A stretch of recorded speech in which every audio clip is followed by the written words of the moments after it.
اللي حل بديلا لمحمد خير، والتغيير الاخير طبعا اللي يجريه فريق الفيصلي.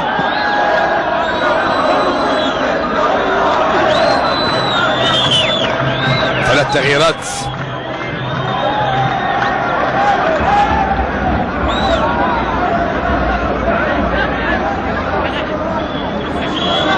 اذا يغادر شريف عدنان، وهنا امامنا اللاعب انس حجي صاحب اللمسات بهدفين، صاحب اللمستين بالهدفين اللي جاء لمصلحة الفيصلي على مدى شوطين.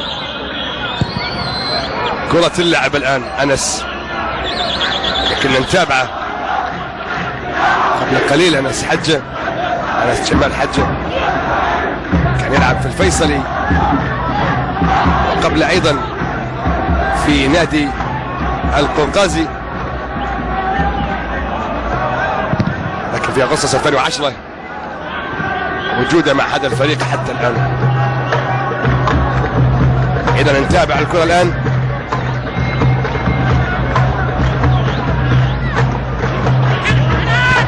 ملعوبة في الجنب الأيسر، متابعة الآن لمصلحة الجيش، البحث عن تقليص للفارق، ولكن حتى الآن هنا محاولة تتخلص والدفاع يخلص الكرة. هنا أمامنا اللاعب رقم 13 قصي أبو عالية. كرة ملعوبة الآن لمصلحة الجيش، محاولات الجيش لم تهدأ وكلها يحبطها إحباط تام حارس المرمى. هنا محاولة 9 دقائق متبقية من عمر الوقت الأصلي. هنا كرة طويلة تمر بالرأس مرة أخرى بالجانب الأيمن، تمريرة ولكن تتخلص من جديد. تسديدة بعيدة، مرت بعيدة التسديدة الماضية، عدت إذن في هذه المجموعة ب2-0 الفيصلي لصدارة الجولة الأولى.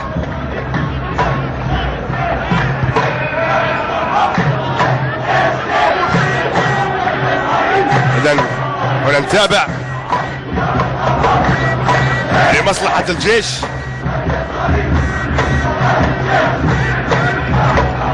نقلات الجيش، محاولات، وهنا تسديده. اوه يا لؤي، ماذا فعلت بالجيش يا لؤي؟ كرات اهداف لا يمكن ان توصف او توصف بغير ذلك، لا يمكن ان اصفها بغير ذلك. كرات اهداف. شوف لؤي بالزاوية مباشرة.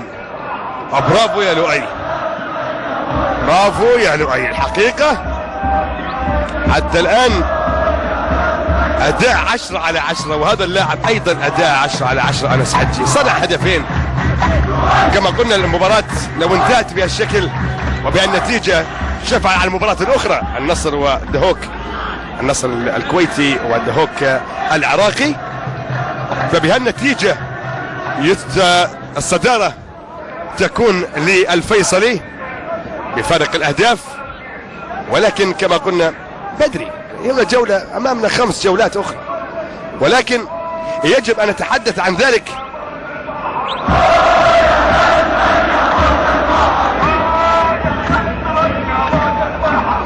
إذن هنا حارس المرمى إذن لؤي العمايرة بإنقاذ المستمر للهجمات والإحباط. نتابع إحباط جميع المحاولات. كل المحاولات. هنا متابعة في فرصة الآن للجيش. هنا العرضية عالية ورأسية بعيدة، رأسية بعيدة. الكرة الماضية هنا أمامنا أحمد هايل.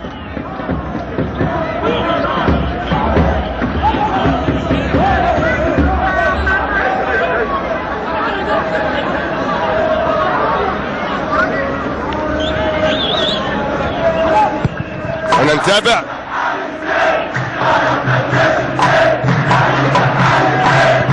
تصل مرة أخرى الآن.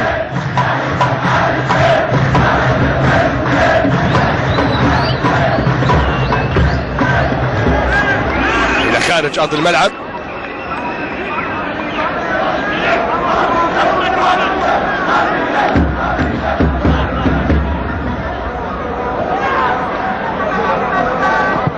كرة أمامية في الجانب الأيمن، مرت إلى خارج أرض الملعب الكرة الماضية. وهنا أمامنا لاعب الجيش السوري طه جنيد. طه جنيد إذن ينتظر دور للمشاركة، لاعب مهاجم. إذا نتابع الخطأ لمصلحة الفيصلي. آخر 4 دقائق مشاهدينا الكرام، متابعينا في كل مكان، الدقائق ال4 الأخيرة. وهنا نتابع الكرة لمصلحة الفيصلي عالية، تتخلص من جديد رأسية، ولكنها سهلة تصل عند حارس المرمى.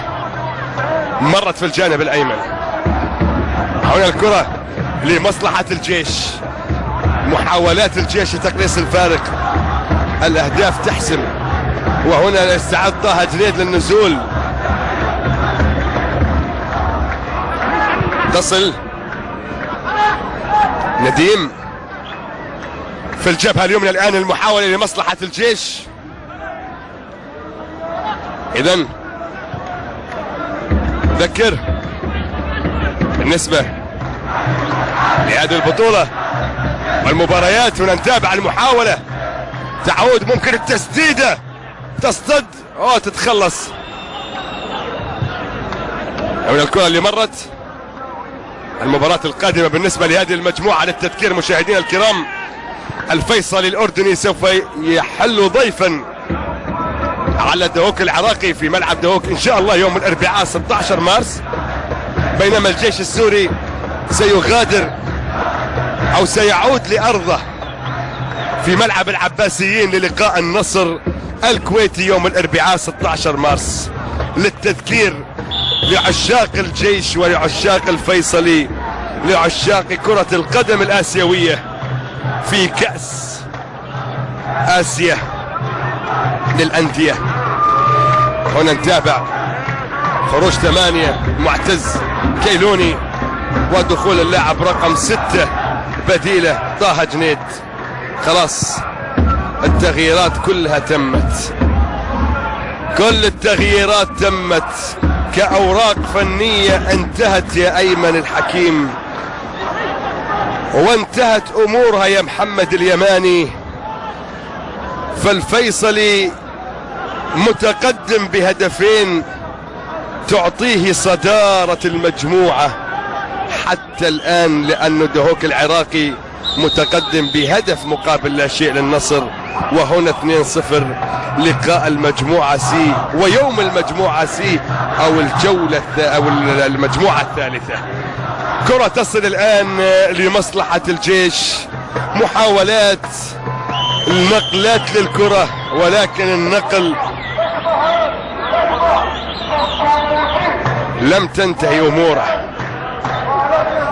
مرت هنا برافو من خالد سعد، ولكن حكم اللقاء اليمني السيد مختار صالح يقول كمل، لا خطأ. دقيقة أخيرة يحاول من خلالها الجيش والفيصلي يقتنص المرتدات. هنا طويلة وحارس المرمى أقرب في الكرة هذه،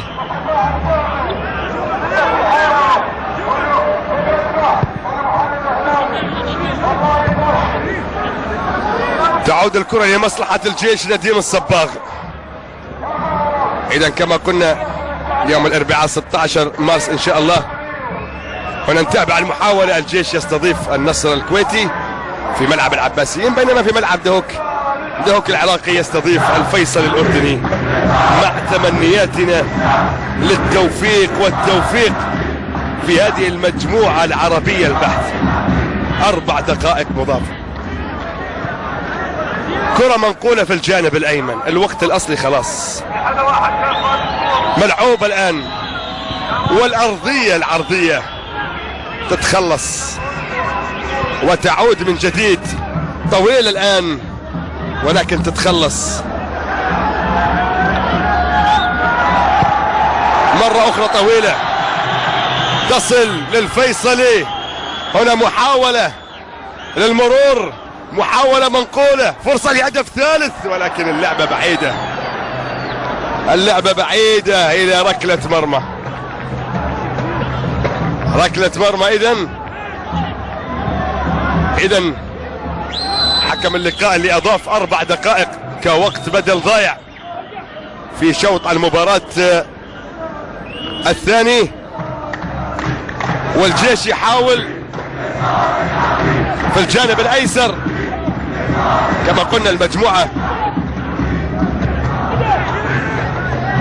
أو المجموعات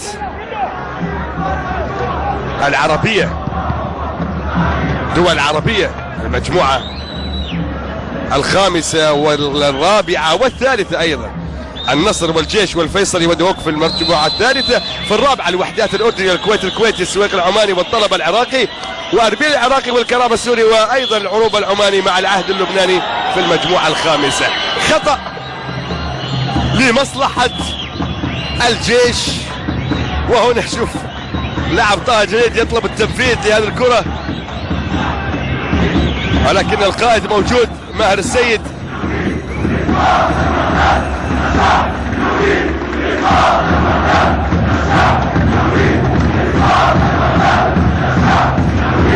إذا خطأ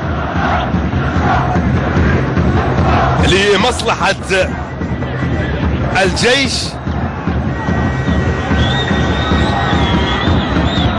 تابع الكرة إذن، والخطأ اللي يأتي الآن لمصلحة الجيش. كرة ثابتة، نديم يلعب كرة تصطد وتغير اتجاهها وتمر إلى ركلة زاوية. ركلة زاوية إذن. ونشوف الكرة الماضية، ركلة الزاوية.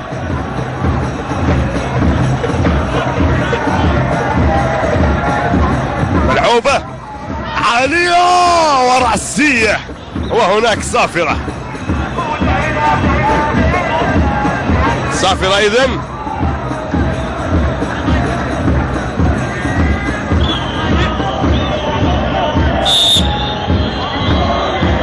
دقائق تمر.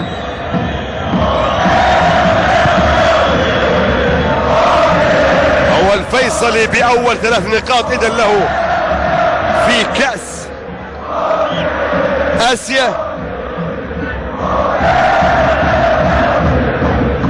كأس الاتحاد الآسيوي. إذن 3 نقاط أولى، ولكن للأردن هي النقطة الخامسة، لأن الوحدات فاز والكرامة تعادل. ونتابع المحاولات الدقائق الأخيرة بل الثواني الأخيرة من عمر هذا اللقاء، والجيش السوري اللي يخسر بهدفين على مدى شوطين، الشوط الأول والشوط الثاني. وهنا أيضا